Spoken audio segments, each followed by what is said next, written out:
So I'm asking you right from the start, it seems like everybody who started at one little company has now gone off.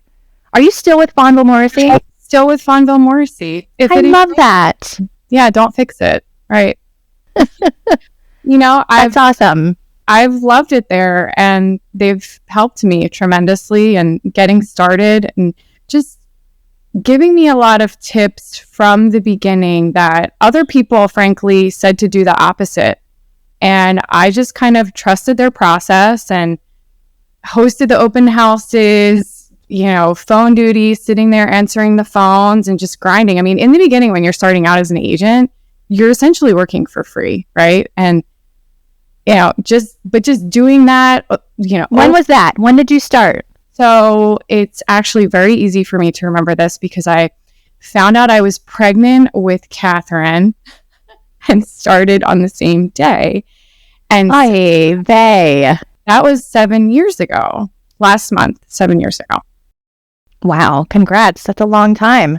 And it still in some ways it still feels like I'm somewhat new because it's always something new in real estate and the market's always evolving and changing. So I never feel like, obviously I'm never going to know everything, but did you know that they say if you can, like new business starters / owners, you are successful after completing 2 years. So you're like 2 + 5. Right. So I think about this a lot. Just the amount of agents that I started with, that I did the new agent training with, that I did the pre-licensing classes with. I don't know any that are still around. Damn. Big business. I know. And also, let's do the math. If I started Lindsay the Stager September 2017, I was staging for like 3 years before that, but not on my own yet. Mm-hmm. So how far, what year did you start? So I started in 2016. And so had you been working with a stager before you found me? No. And did you start working with me? Everybody in my life, from Rob Parton to Kara Pierce to Catherine Baldwin, who have all been on this podcast. Yeah. Whatever I said at that Fonville Morrissey meeting, I know, you really should. So I don't think I connected with you from a sales meeting. I think I connected with you. Someone in my firm recommended you. And then I think I up your social media or something. And I was like, I like her. She's awesome.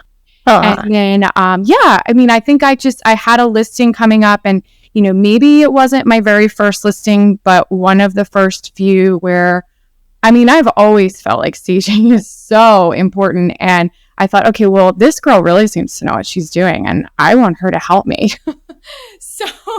I'm so glad. I'm calling Lindsay. And then on top of, being an amazing stager, you're a great person. And God damn it, Lauren, you should be on here more often. Why did you decide to be in real estate in the first place 7 years ago? So I have a marketing background. I worked for a beverage distributor, Miller Brewing Company, became a mom really young and was a mom and enjoyed being a stay-at-home mom for a while. What does that mean? How old were you really young? Like, were you 12? That would be interesting. Yes, that's how I have an 18-year-old. I became a mother. I was 22.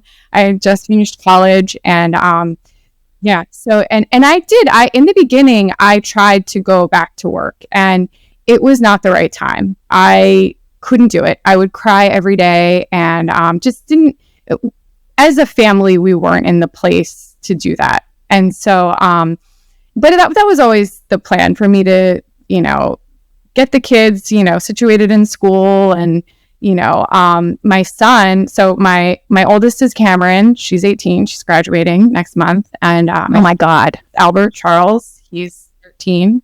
And so they were in school full time. The baby at the time had started kindergarten.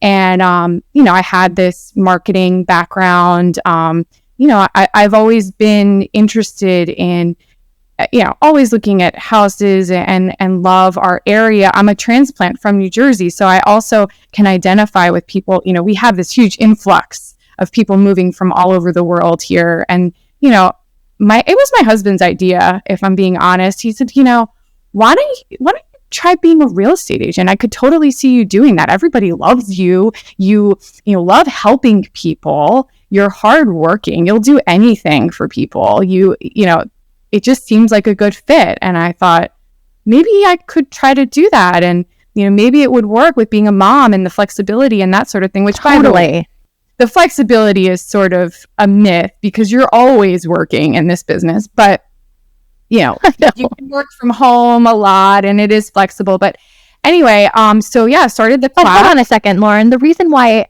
like, my husband says the same thing. You should be a realtor. And I'm like, I don't want to be a realtor. I want to go in and make the home beautiful and then leave. And that's the end of my job. Because you are the one that has to accept an offer when you're watching the fucking 4th of July fireworks. Yeah.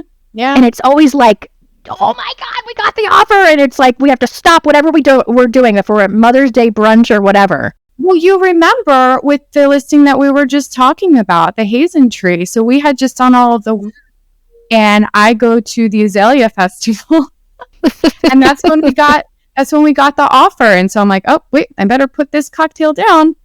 Gotta go accept it.